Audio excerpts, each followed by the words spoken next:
Good morning.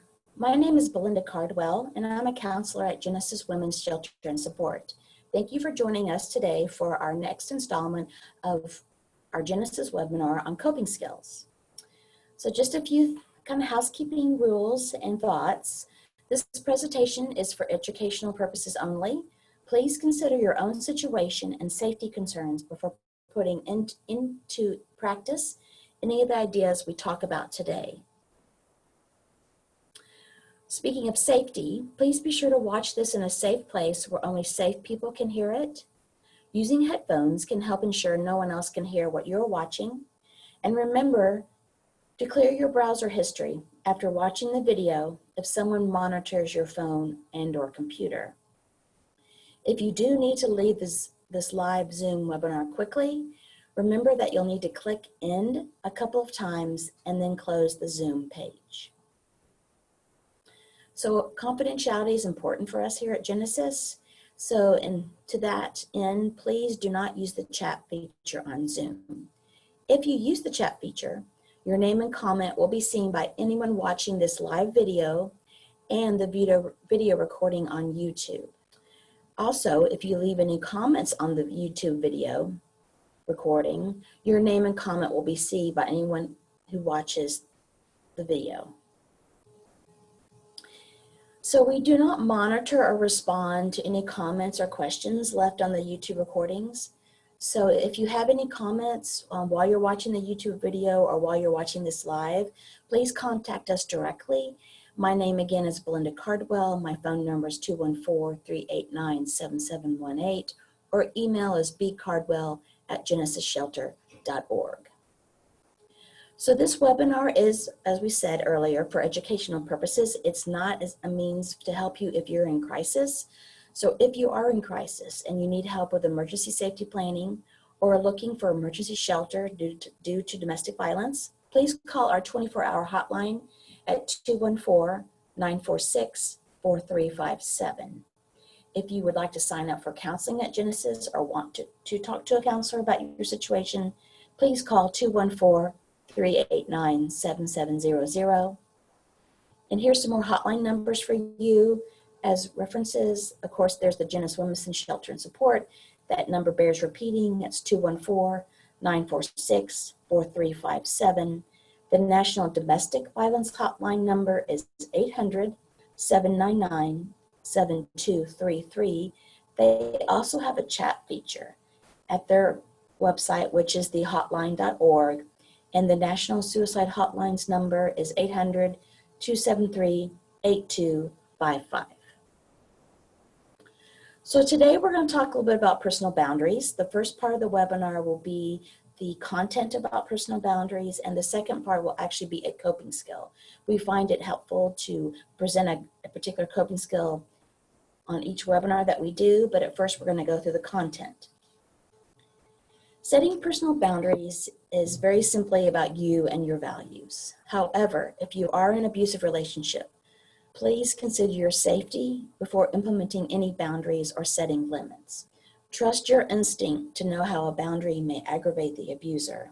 While it may be difficult or impossible to have healthy boundaries with an abuser, the awareness of personal boundaries is important in helping you define what works or doesn't work in a relationship. You may be able to start setting boundaries in other relationships in your life, for example, other family members, friends, or coworkers. So personal boundaries, again, it's just the limits and rules that we set for ourselves within a relationship. Boundaries are based on our values or the things that are important to us. For example, if you value spending time with family, then you're going to want to set firm boundaries about working late so you have the time to spend with your family. Your boundaries might align with those who are close to you, but other boundaries will be unique, right? Because it's about you and your values. You can always turn into your feelings to recognize when boundaries need to be revised. If you are feeling maybe a little overwhelmed or have some resentment, then that's probably a good sign that a boundary was crossed. You need to review the situation and review the boundary that you've set with that individual. And most importantly, once boundaries are set, you need to follow through with keeping the boundary. In other words, if you're setting a time boundary, you need to make sure that every time there comes an example when someone might want more of your time than you're willing to give, you keep that boundary the same. So there are different types of boundaries, and for me, the first one, it reminds me of a brick wall. Like, it's a rigid boundary. It's set. The bricks are solid. They're mortared in, so it's not going anywhere. And if you have this type of boundary, you might avoid intimate and close relationships. You're going to be unlikely to ask for help, and you're going to be very protective of personal information. You may seem detached with romantic partners, and you keep others at a distance to avoid the possibility of rejection. Now, again, this might be the type of boundary you need to have in place right now if you are in a domestic violence relationship, but it's not the type of boundary that you would want to have long-term if you're entering into healthy relationships. And then we kind of have the opposite. We have a porous boundary, right? And that to me is kind of reminded of a velvet roped boundary. It's because there isn't a really clear definition. It's easily crossed. It's kind of easily just amorphs between the two, right? So we overshare our personal information. We have difficulty saying no to the request of others. We're over-involved with others' problems. We're dependent on the opinions of others, and we fear rejection if we do not comply with other boundaries, right? So we don't really know where we begin and others begin because the boundary is so porous. And what we aspire to is a healthy boundary, right? So that to me is like a window. There's a frame of the boundary, and we can see through, so there's some clear communication. However, that boundary can be adjusted as needed. We can either close the curtains or maybe open the window, depending on what relationship we're in and what the situation is. So if we have a healthy boundary, we value our own opinions. We don't compromise our values for others. We share personal information in an appropriate way. And we know what we want and need, and we can communicate these wants and needs in an assertive manner. We can accept when others say no to us because we understand we have our boundaries and they have theirs. And we can also say no to others while still being comfortable with the relationship. So there can be a mix of boundaries. For example, you can have healthy boundaries at work, you can have porous boundaries in a romantic relationship, and you can have a mix of all three, right, with family. And you have to also consider appropriateness of boundaries. They're very site-specific or situational specific. For example, what might be appropriate to say with friends might not be appropriate when you're at work. And there could be differences due to cultural expectations. For an example, one culture might feel like emotional expression is inappropriate, while another is encouraged. So you might consider that when you are dealing with people who are working with being in a relationship with people of other cultures. So now that we have our traits of boundaries, we're going to go through more types of boundaries. So we have a physical boundary, right? That's kind of like a picket fence. It's pretty strong and pretty defined, right? And that refers to our personal space and touch. So a healthy boundary is such that we're aware of what is appropriate and what is not. Of course, these days, there's not much physical touch that's appropriate in a social setting, right? Because we're all socially distancing still. But this boundary will be violated when someone touches you when you don't want them or invades your personal space. For example, someone rummaging through your desk drawer, right? And that's not something that you would like them to do without being asked. That's kind of setting a boundary. Then we have intellectual boundaries, and this refers to our thoughts and ideas, hence the graphic of the brain. And a healthy boundary includes respect for others, ideas, and awareness, and aware of what's appropriate discussion. Maybe in some situations it's appropriate to discuss politics, and others it may not be. And this relationship, or this boundary, is violated when others dismiss or belittle your thoughts or ideas. Other types of boundaries are emotional boundaries. So it's referring to your feelings, right? Your feelings and your emotions. Healthy emotional boundaries will include limitations on when to share and when not to share. For example, you might gradually start sharing personal information during the development of a relationship versus telling everyone everything about you. And these boundaries are violated when others criticize, belittle, or invalidate your feelings. And then we have sexual boundaries. And I have a graphic of a heterosexual couple only because the majority of our clients are in the heterosexual relationship, but the sexual boundaries can be crossed on any kind of relationship, any kind of same-sex or heterosexual relationship. And these are defined as emotional, intellectual, and physical aspects of sexuality. To have a healthy sexual boundary, you have a mutual understanding and respect of limitations and desires between partners.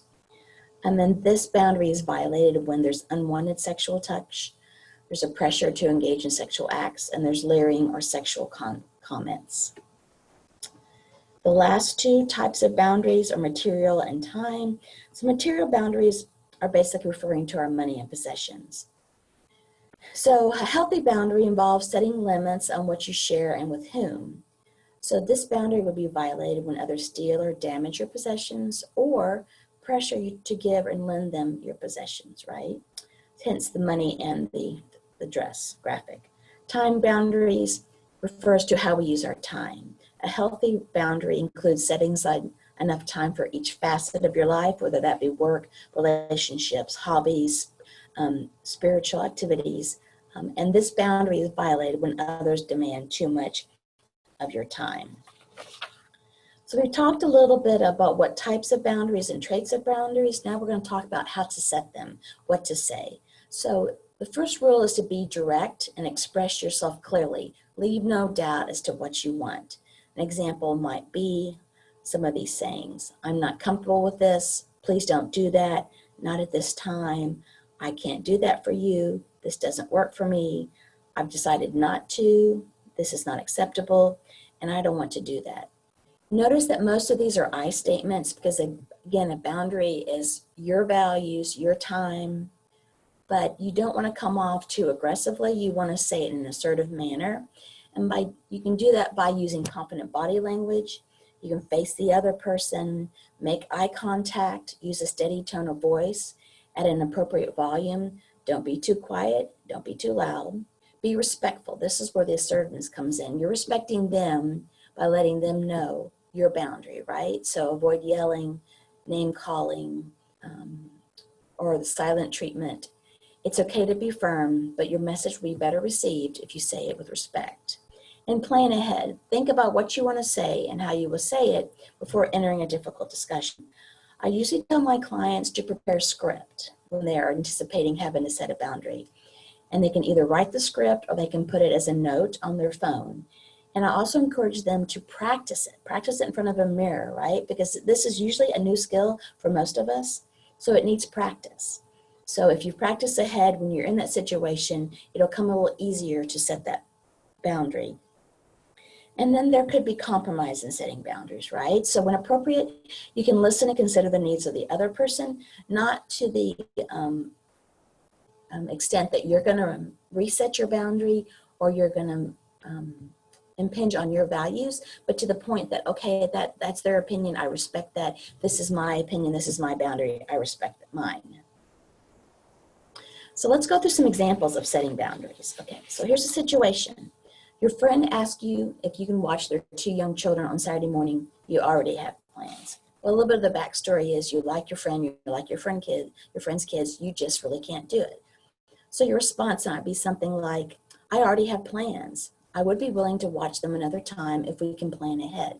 Of course, only say the second part if you would be willing to watch them with some advance notice, right? So this is kind of a time boundary that, it was too late notice for them to ask you, and you already had plans, but you're willing to do that if you can plan ahead and you know how much time you're willing to watch the children for. Another setting boundary example is your sister calls you at 11 p.m. to discuss issues she's having with her boss. You need to wake up at 6 in the morning. A response might be, I can tell you're upset. I want to talk to you, but I need to go to bed. Maybe we can talk tomorrow afternoon, right? So this is your sister, and I'm assuming that you have a good relationship with your sister and she supports you and you support her, but right now you just can't do that. So you're telling her you understand she's upset. You're telling her that you want to help, but you just can't do it right now, right? And I would also suggest that maybe you set a time to talk, and that will help your sister understand the healthy boundary that you're setting. So again, personal boundaries are about you and your values. Give yourself permission to feel uncomfortable feelings when you set a boundary. Fear, guilt, and self-doubt perhaps might be something you're going to fear when you're setting, or feel when you're setting up boundaries for the first time. And you might feel a little bit drained or a little bit too rigid, but that's okay because it's a new skill, right? And you're also going to practice self-awareness because sometimes our boundaries will change and sometimes they will slip a little bit. So if you notice yourself not keeping your boundaries, ask yourself what's happened, why is this situation eliciting a different response to me, why am I feeling resentful or stressful, and just kind of understand what your boundaries are and do they need to be revisited, do they need to be reviewed. And setting boundaries will help you make self-care a priority because this gives you permission to put yourself first, and it also kind of setting a boundary means recognizing that your feelings are important and you need to honor them. And like any new skill, start small. Start with something that might be easier for you to set a boundary with. Maybe it's with a friend or a coworker that you already have a good relationship with. And so you start small, and that gives you the confidence and the skill to kind of set a boundary that might be a little bit more important or will have a bigger value to you. Okay, so we're going to enter our second part of our webinar, which is the coping skill. And again, we add a coping skill because so many of our clients are experiencing trauma from the domestic violent relationships that they're in or have been in. And if you experience trauma, your symptoms, emotional symptoms may be elevated. You might be feeling more hypervigilant. You might be feeling more overwhelmed or stressed, or you might be doing the opposite and kind of feeling very low energy, loss of interest. And so a coping skill is going to kind of help you feel a little more grounded. And that's why we always add a coping skill, because we talk a lot about coping skills. Obviously, this whole webinar is based off of coping skills. And so we like to present one to you each week to kind of help you understand and just practice coping skills. So today we're going to do a guided meditation, and it's going to be on relieving stress. So here's a picture for you to either look at, or maybe you can want to close your eyes and settle in while we get ready for the visual meditation. So let's begin by taking a moment to allow your body to settle. Build a comfortable position that allows your spine to be long, but with a natural curve in the low back. You can close your eyes or keep them open with a soft gaze downward, a few feet of you, or perhaps gazing into the field of sunflowers. Let the belly and shoulders relax. In today's meditation, we'll be cultivating a sense of ease, openness, and space, even around difficult emotions. This practice can be an antidote for those times we feel stressed and overwhelmed. And we're going to start by taking a full breath in and a long breath out. To begin this practice, invite your body to feel nourished and fed. As you breathe in, you can imagine breathing in all the energy and positive emotion that your body needs. As you breathe out, let go of any tightness, tension, or toxicity. Breathe in warmth and openness. Breathe out tension or tightness. Check in with your body and see if any tension has come up in the usual places. Soften the tension on the next exhale. Feel free to move or shift your posture if that feels helpful. Check in now with your mind. Are there any stories taking up space that don't have to be there at this moment? Invite them to come and go. Don't cling to them or push them away. Invite them to come and go. Breathe in and breathe out.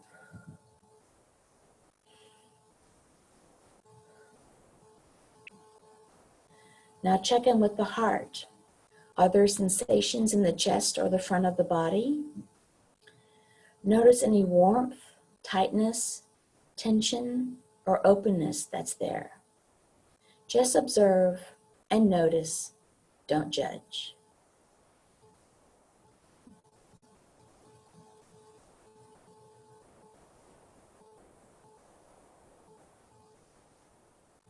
Breathe in and breathe out.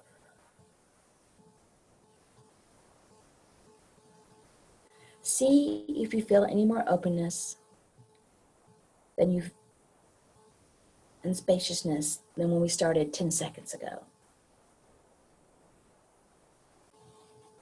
As you begin to close this practice, you might invite a smile. You may want to bring your hand to your heart, saying silently, "May I be well, may I be happy."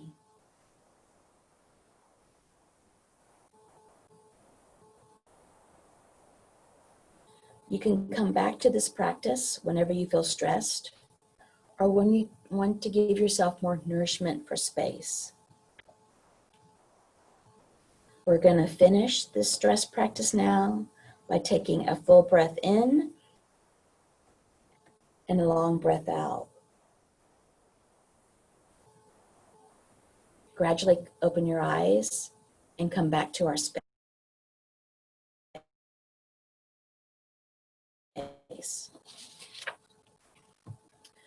Thank you for watching. I hope you learned something new, and I hope you learned something that you can put into practice. My name is Belinda Cardwell. I'm a counselor at Genesis Women's Shelter. Here's my contact information again, so please send me an email or call me if you have any questions about the topic of the webinar or if you're watching it on YouTube as a video. Thanks again for watching. Have a great day.